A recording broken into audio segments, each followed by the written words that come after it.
Titus 1:15. Everything is pure to those whose hearts are pure, but nothing is pure to those who are corrupt and unbelieving, because their minds and consciences are defiled. I think that God has a different way of looking at the world's problems than we do. When we try to deal with problems, we try to change the circumstances. Just give me a perfect bank balance, perfect children, perfect teeth. Everything will be peachy.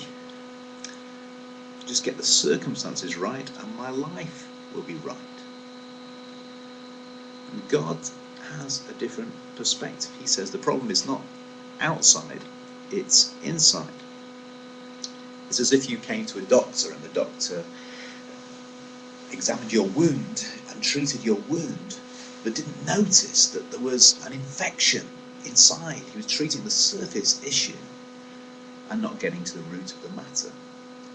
And Jesus castigated the Pharisees, saying, you make clean the outside of the cup, and inside it's all full of dirt.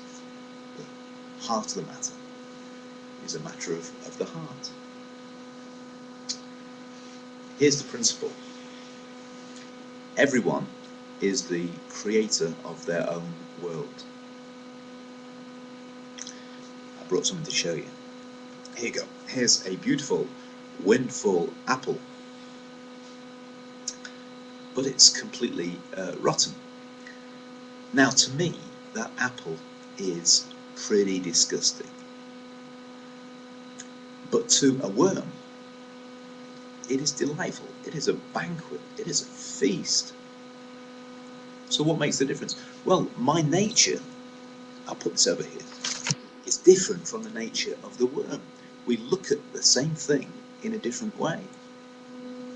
Everyone creates their own world. You know that expression, rose-coloured spectacles?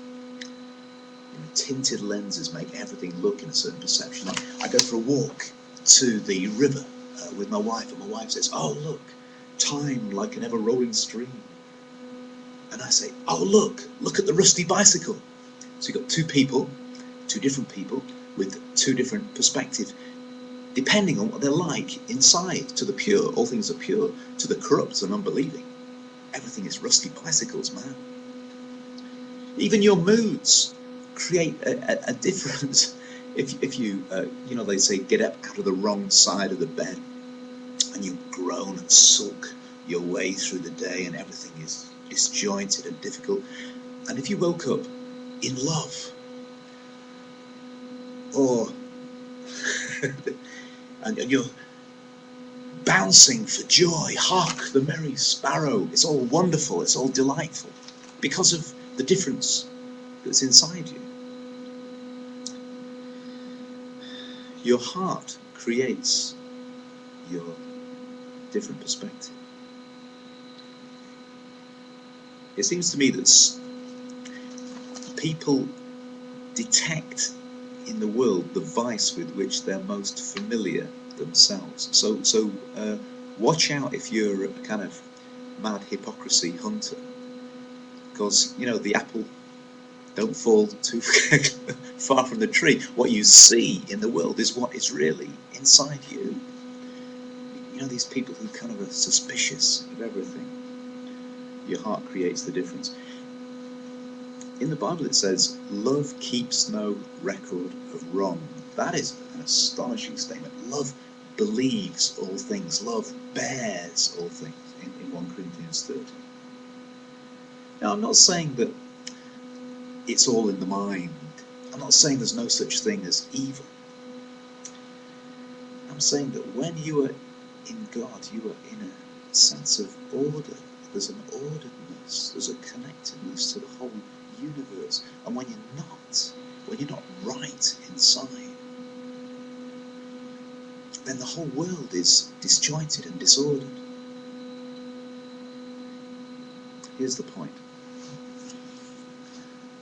The world you may complain about as meaningless, vain, futile, corrupt, is not God's world. It's your world. And a pure heart changes it. Don't you know? You know, there's people that I just love to be with, that I'm happy to be with because they're chirpy and pleasant and kind, because they exude joy. I like being with those people. In fact, the state of their heart affects me. That's why I'm still married. The fate of my life. Jesus was like that.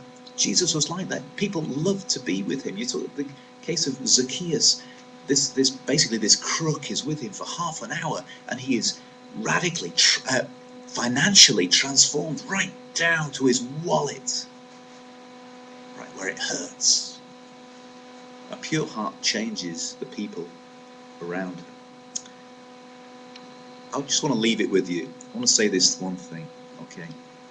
Paul says, in Jesus Christ, I am a new creation. The old has passed away, and all things have become new. We don't need new circumstances. We need a new heart. Amen.